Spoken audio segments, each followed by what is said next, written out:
una mujer adulta y de ser una reina, ella seguía viendo a ese familiar como su modelo, seguía viéndole como el ejemplo, seguía recibiendo esa formación, y eso hizo que esa mujer salvara a la raza judía que hasta el día de hoy subsiste, porque iban a ser exterminados, porque fue formada, porque fue educada, porque se le hizo un seguimiento.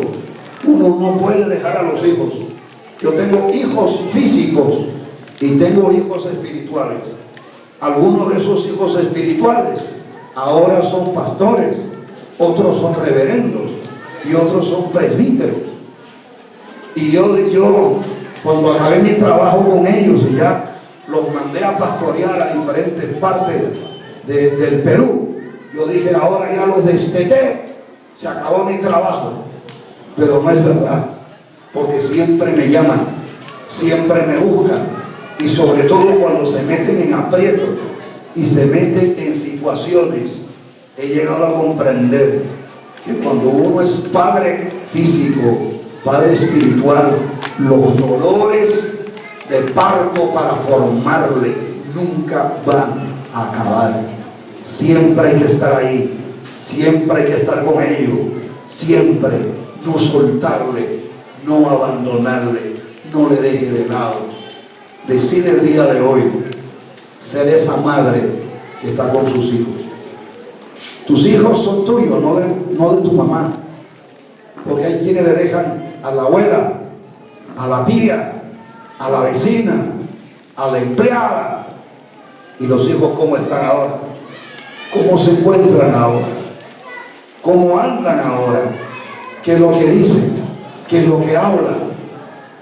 El día de hoy, usted que es una madre, que es inteligente, el día de hoy vuelva a abrazar a su hijo, como que lo vuelve a meter en su vientre, y siga formándolo, siga alimentándolo, siga orientándolo, siga brindando el calor, siga brindando la seguridad. Y usted mañana ya no va a llorar, ya no va a sufrir, va a sonreír, va a alegrarse, porque ese parto que le hizo llorar también le hará reír cuando vea al hijo nacer. Que Dios los bendiga a todos, que Dios les ayude, que Dios les fortalezca, que Dios les levante.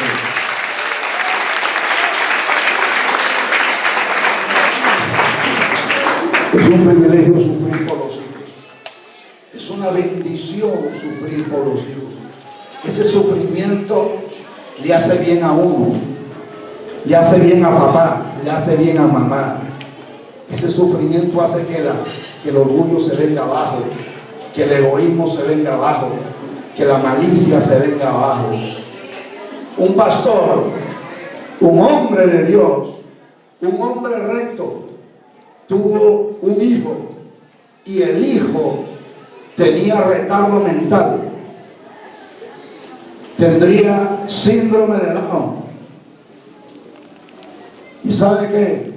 Ese hombre de Dios le dijo a Dios: si yo te he sido fiel, si yo te he obedecido, ¿por qué me has dado un hijo enfermo? Un hijo que mentalmente no es normal. Dios no le respondió, pero él asumió la responsabilidad y se volvió un padre dedicado a ese hijo.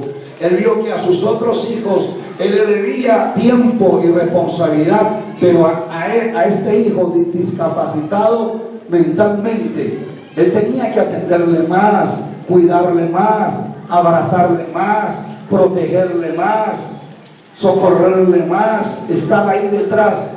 Y cuando pasaron los años, este hombre de Dios que sufrió muchos dolores de parto por este hijo, él se dio cuenta que luego de haber sufrido tanto, porque los que tienen un hijo discapacitado de alguna parte del cuerpo o de la mente saben que la sociedad es cruel, la gente se ríe, la gente se burla, los violadores quieren aprovecharse de los discapacitados, por todos lados.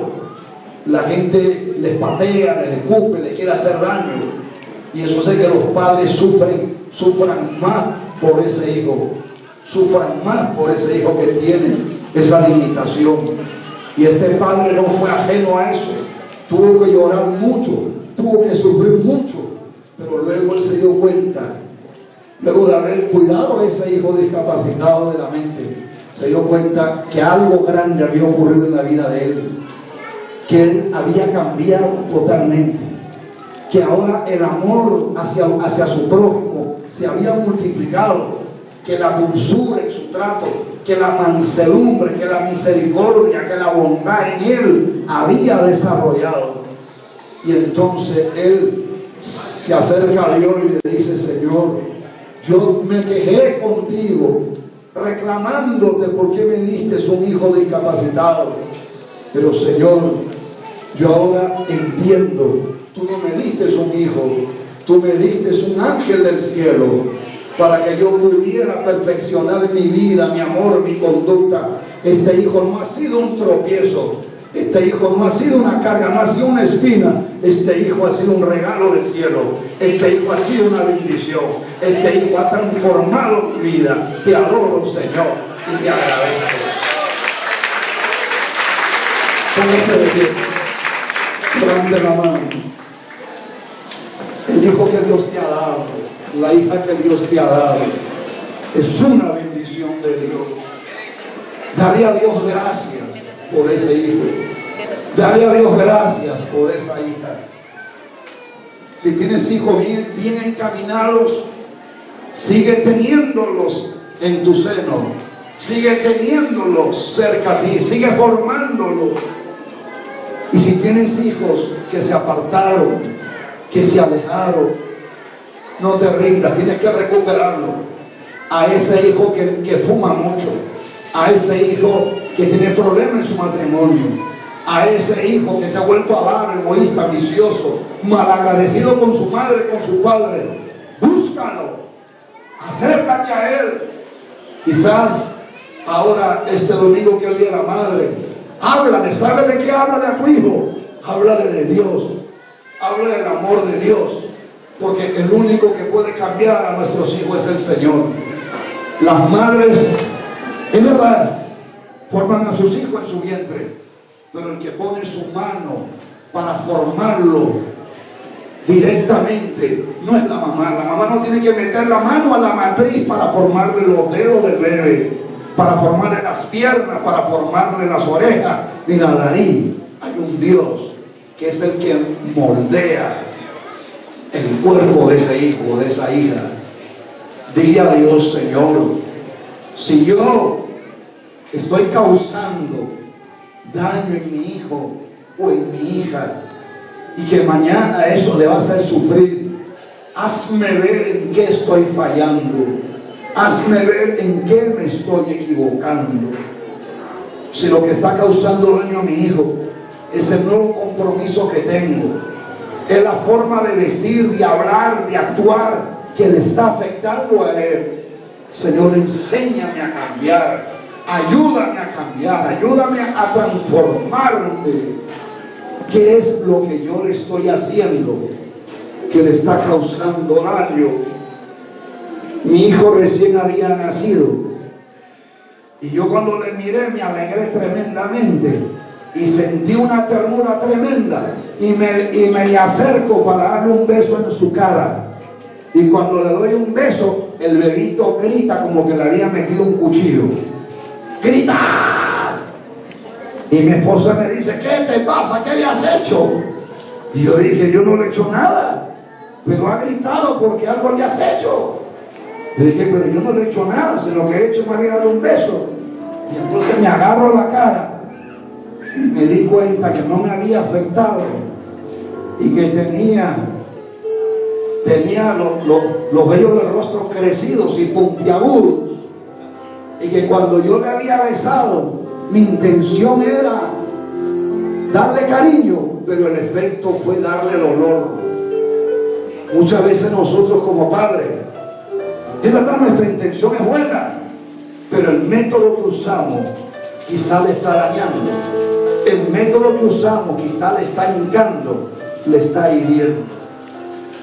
Usted ama a su hijo, pero le golpea mucho con las palabras, le castiga mucho, o quizás es demasiado blando, demasiado blanda, le está dañando. Dile: Señor. Y yo le digo que hasta los grandes psicólogos han tenido grandes consejeros juveniles, grandes consejeros de juventud, de problemática infantil, psicoanalistas, conferencistas, que escriben libros de consejería, de análisis, de comprensión, de educación del niño, del adolescente, y muchos de ellos, sus hijos, tienen graves problemas. ¿Saben por qué? Porque cada niño es un mundo aparte, cada niño tiene una problemática personal, y uno tiene que orar a Dios, decirle: Señor, yo puedo tener inteligencia, puedo tener habilidades, pero yo no puedo meter las manos donde solo tú puedes meterlas, solo tú puedes hacerlo. Yo hago lo que puedo. Dame la sabiduría, dame el entendimiento, revélate a mi hijo, revélate a mi hija. No hay regalo más grande que tener un hijo que sea sano, tener un hijo recto, tener un hijo bueno. Una madre bastante alta, casi de mi estatura, casi de 1,80 m de estatura, pero ya mayor, viene y me dice: pastor, primera vez que vengo a su iglesia, acabo de salir de la cárcel de mujeres por tráfico ilícito de drogas. He estado presa porque yo vendía drogas y en mi casa la envolvía, pero estoy contenta porque me he enterado que mis hijos, que estaban perdidos en la droga, se han convertido en cristianos y que han salido de la droga. Y vengo a decirle que estoy contenta con lo que a ellos les ha ocurrido. Que usted siga cuidando a mis hijos, que siga ahí detrás de ellos. Estoy agradecida. No hay nada más grande, mamá, que tener a un hijo con principios cristianos. ¿De qué vale que tu hijo sea abogado, doctor, congresista y está lleno de maldad, lleno de inmoralidades, lleno de vicios? Aunque quieras aparentar, tú como mamá sufres, tú como papá sufres, y a veces quieres poner la cortina de su éxito económico, profesional, laboral, de sus viajes al extranjero, del carro que tiene, de la casa, del departamento, pero lo que hay adentro tú lo sabes. Problemas fuertes que te hacen llorar, mamá, que te hacen sufrir, mamá, que te hacen padecer, madre. No tenga miedo. El Señor te dice el día de hoy: mamá, no llores más. Como le dijo el Señor a aquella viuda. El Señor entraba a la ciudad de Naín, y mientras él entraba contento, alegre, se encuentra con la marcha fúnebre de un grupo de personas que salían a enterrar al hijo único de una mujer que era viuda. Aquella mujer había perdido al esposo y ahora repetitivamente había perdido su único hijo. Aquella madre le estaba llevando a la sepultura, aquella madre estaba llorando, pero se encontró con el Señor, llevándole al cementerio a aquel único hijo. Y el Señor le dice a aquella madre con una palabra llena de ternura y de amor, le dice: no llores más. Mujer, ya no llores. Madre, ya no llores. Ella podría decir: pero ¿cómo no voy a llorar si mi problema no hay quien lo resuelva? Pero Dios resuelve los problemas imposibles de solucionar. El Señor le puso la mano en el féretro y dice: joven, a ti te digo, levántate. Y el que había muerto resucitó, y el Señor